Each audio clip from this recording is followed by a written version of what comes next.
वृंदावन के ठाकुरों की सेवा करने वाले पुजारी, आपको क्या लगता है वो सेवा में कितनी देर सोते होंगे?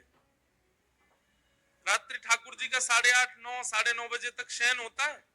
शयन कराने के बाद तुरंत ही वो चले जाते? नहीं, ठाकुर आपके लिए शयन 9:30 बजे, उसके बाद भीतर अंतरंग लीला चलती है। ठाकुर जी को इत्र लगाना, ठाकुर जी की सेज सजाना, ठाकुर जी को पौढ़ाना, ठाकुर जी के जलझाड़ी भरना, वो करते करते 1.5-2 घंटे और लगते हैं। और सुबह 4 बजे ठाकुर जी की मंगला होगी।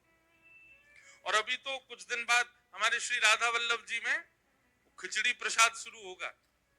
भट्टी ही रात में 2 बजे जल जाती है, 2 बजे से ही लग जाते हैं सेवा में। और सुबह मंगला के बाद वो खिचड़ी प्रसाद मिलता। पूरे विश्व में ऐसी खिचड़ी कहीं नहीं मिलती जैसे हमारे राधा वल्लभ जी की होती है।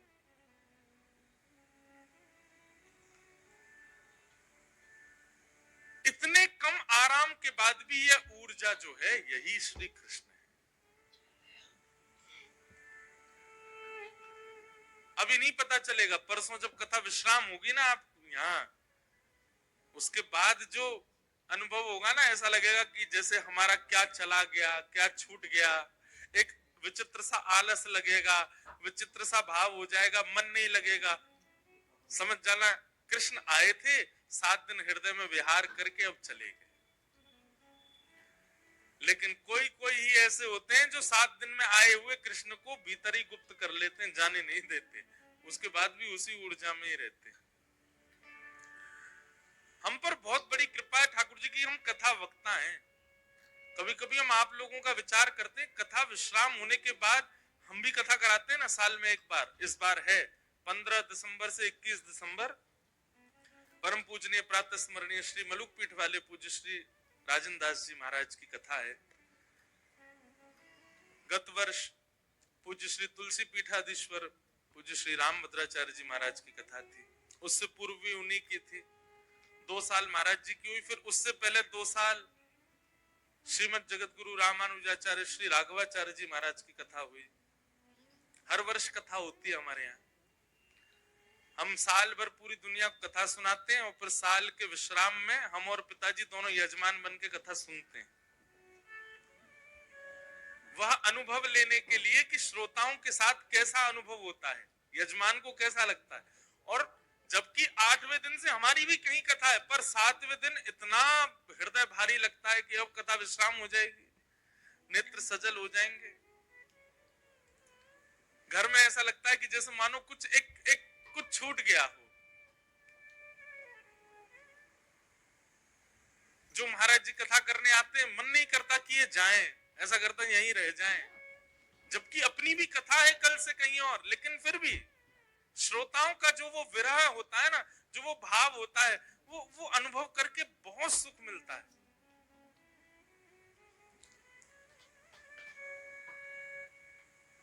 हमारा बहुत सौभाग्य कि हम कथाकार हैं, क्योंकि 7वें दिन कथा विश्राम करके भारी हृदय तो हमारा भी होता, पर एक भावना, एक मन में सांत्वना रहती, कल से एक और कथा तो है, कल से कहीं और भी तो जा रहे हैं, ठीक है, समझ लेंगे, संभाल लेंगे।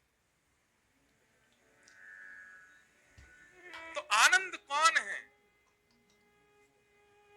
वही ऊर्जा जो धाम के प्रति, लीला के प्रति, कृष्ण के प्रति, वैष्णव दर्शन के प्रति जो ऊर्जा प्रकट होती है चित्त में, जो उत्साह प्रकट होता है चित्त में, कोई परिक्रमा शब्द मात्र कह दे एक अलग सी ऊर्जा आ जाती, वही ऊर्जा ही श्री कृष्ण है। और क्षमा करें अगर अभी उस ऊर्जा का अनुभव नहीं होता है, और भजन बढ़ाइए अपना, और सत्संग करिए, और कथाएं श्रवण कीजिए।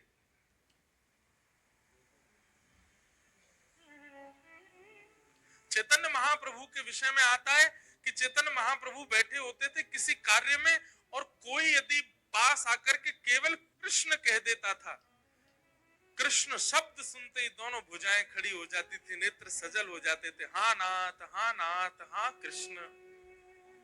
ऐसी ऊर्जा। कोई वृंदावन का नाम ले देता था तो मीराबाई उस दिशा की ओर दौड़ने लग जाती थी जिस दिशा में वृंदावन है। ऐसी ऊर्जा, ये ऊर्जा बताती है कि चित्त में ठाकुर जी।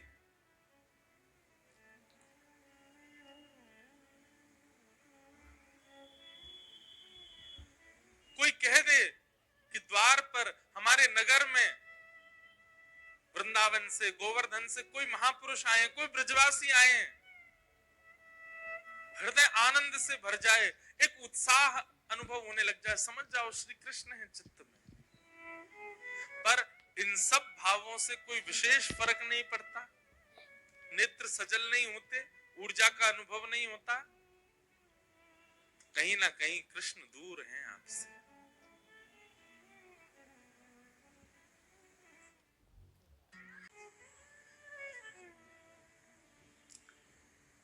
पूज्य मुरारी बापू एक बार हमारी कथा में आए थे, तो उन्होंने एक शायरी बोली। मैं शायरी बोलता नहीं कथा में, पर उन्होंने एक शायरी बोली थी। वो शायरी मिलती है इस विषय से, इसलिए बोल रहा हूं।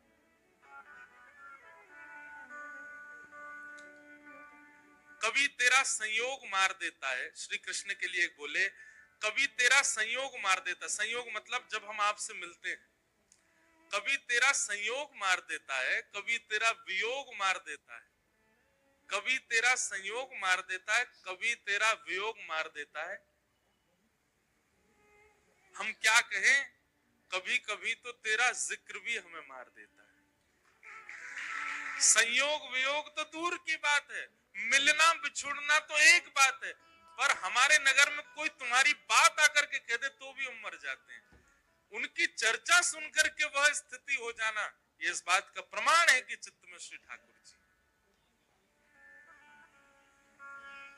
वही आनंद है। तो पूरे ब्रजमंडल में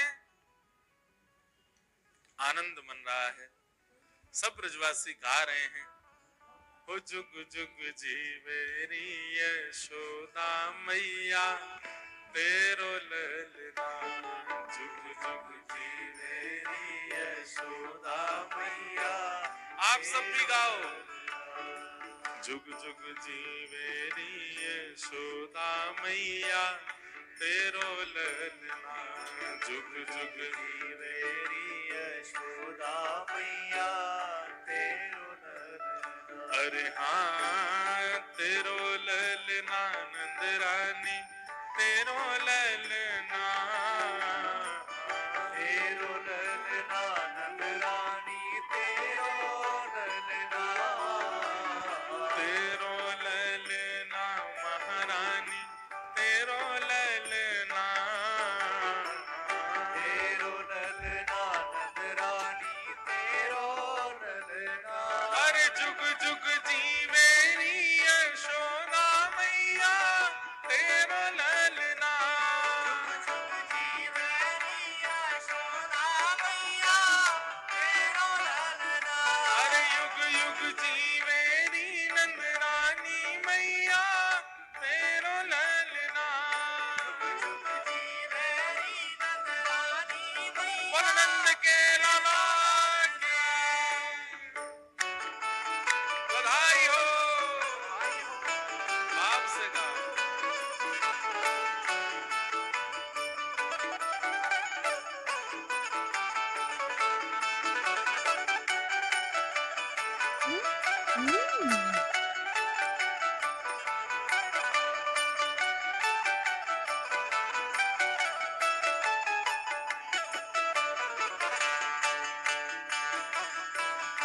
नंद के लाला की, कृष्ण कन्हैया लाल की। सब ब्रजवासी गए हैं आशीष देने ठाकुर जी को, हमारे ब्रज को उजियारो प्रगट भयो है। सब कह रहे हैं, ओ धन्य घड़ी जब होए यशोदा मैया कह के बोले, घड़ी जब होए यशोदा मैया कह के बोले, धन्य घड़ी जब होए यशोदा मैया कह के बोले, घड़ी जब होए यशोदा मैया कह के और बोले, नूपुर बांध दो चरणन में घुट मन डोले, नूपुर बांध दो चरणन में घुट मन डोले, नूपुर बांध दो चरणन में घुट मन डोले, गुरबाद दो चरणन में घुट मन डोले, पकड़े बाबा की उंगरिया तेरो ललना, रे बाबा की उंगरिया तेरो ललना, पकड़े बाबा की उंगरिया तेरो ललना, रे बाबा की उंगरिया तेरो ललना, जुग जुग जीवेरी यशोदा मैया तेरो ललना, जुग जुग जीवेरी यशोदा मैया तेरो ललना, जुग जुग जीवेरी यशोदा मैया तेरो ललना, जुग जीवेरी यशोदा मैया तेरो ललना, ओ तेरो ललना नंद रानी तेरो ललना, तेरो ललना नंद रानी तेरो ललना, तेरो ललना नंद रानी तेरो ललना, तेरो ललना नंद रानी तेरो ललना, जुग जुग जीवेरी यशोदा मैया तेरो ललना, जुग जुग जीवेरी यशोदा मैया तेरो ललना, जुग जुग जीवेरी यशोदा मैया तेरो ललना, जुग जुग जीवेरी यशोदा मैया तेरो ललना,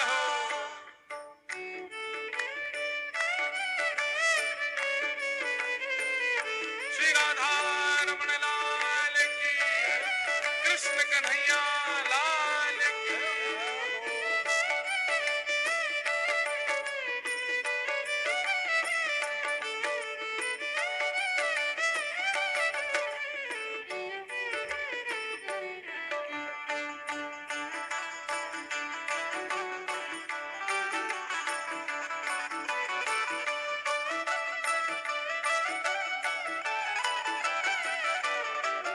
ओ बड़े भागते यशोदा मैया ऐसो सुत तेन जायो, बड़े भागते यशोदा मैया ऐसो सुते जी कितने से हैं?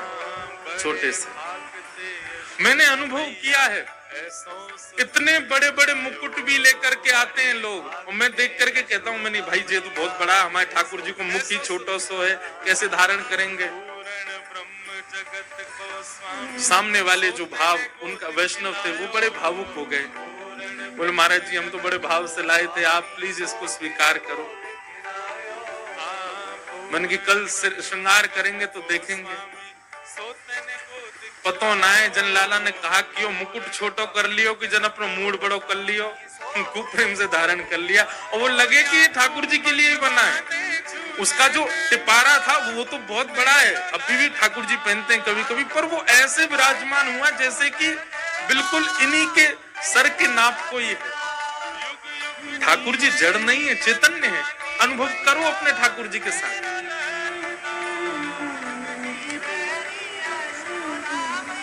हमारे गिरधर लाल जी जब आए थे सेवा, सौभाग्य जब मिला था,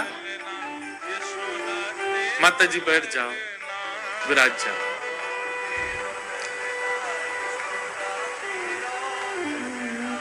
तब ठाकुर जी को इतनी इतनी पोशाक पहनाते, वो भी बड़ी लगती थी।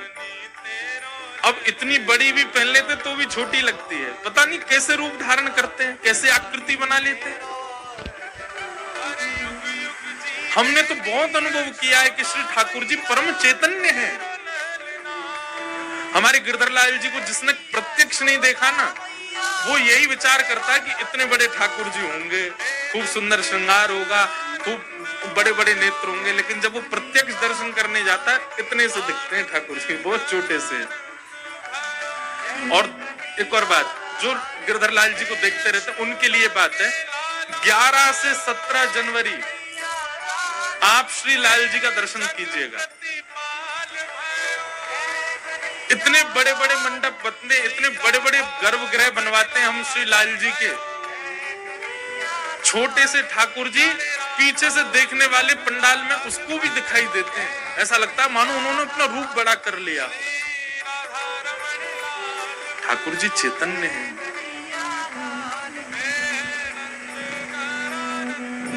और आपने जड़ मान ही रखे हैं। आपके मन में ये भावना है कि जड़ भाव है, कि ये तो पाषाण ही है, वो पाषाण की तरह ही रहते हैं। फिर भावना रखो कि ये चैतन्य है, वो चैतन्य की तरह ही रहेंगे।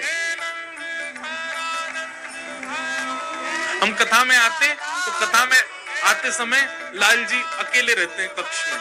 अकेले नहीं रहते, उस समय ठाकुर जी के पास जाएंगे, लाल जी आपकी कीर्ति गावे जा रहा हूँ, आपको न यश सुनावे जा रहा हूँ, आपकी न प्रशंसा करवे जा रहा हूँ कथा में, थोड़ी देर आराम कर लियो, आनंद कर लियो। पर हमें पता है ऐसी भावना कितनी बार आई है कि ऐसा लगता है कि जैसे ही हम कथा करने के लिए आते हैं श्री ठाकुर जी परम चैतन्य हो जाते हैं और बिस्तर पर जाके खूब कूदते होंगे, तकिया पे लौट जाते होंगे, फ्रिज खोल के देखते होंगे काका धरो